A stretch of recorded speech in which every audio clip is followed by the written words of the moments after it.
తుండదేట్రా యాదవ్ వల్లారా. ఓ నా బుక్ లో చూసిన దాన్ని తిన్నంగా చదువుతారా అంటే అది ఉండదు. ఏదో బాగా అటర్ ఫ్లాప్ అయిపోయిన తెలుగు సినిమాకి రివ్యూ చెప్పినట్టు చదువుతారు ఒక్కొక్కడును. ఇంకా తర్వాత 9 రాత్రుల పాటు నాకు ఎన్ని సినిమాలు చూపించాలో అన్ని సినిమాలు చూపిస్తారా. ఇందులో ఫన్నీ పార్ట్ ఏంటంటే నేను ఎన్ని బ్యాచ్లను చూస్తాను తెలుసా. ప్రతి వీధి పందిరి దగ్గరికి తిరుగుతూ నా విగ్రహాలకు రివ్యూ ఇచ్చే బ్యాచ్ ఒకటి, ప్రసాదాల కోసం ప్రతి పందిరి దగ్గరికి తిరిగే బ్యాచ్ ఇంకొకటి.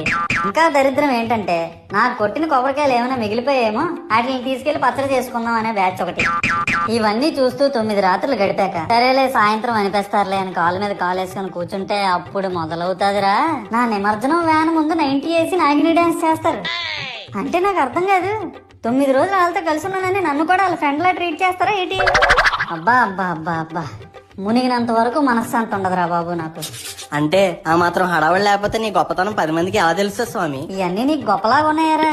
ఇప్పుడు 100-200 అడుగులు నా విగ్రహాన్ని తయారు చేస్తారు. నేను స్టడీగా నించుంటున్నాను కాబట్టి నాతో సెల్ఫీలు దిగుతున్నారు. అదే నేను రింగ్ రోడ్ లో నడిచాను అనుకో పరిస్థితిరా.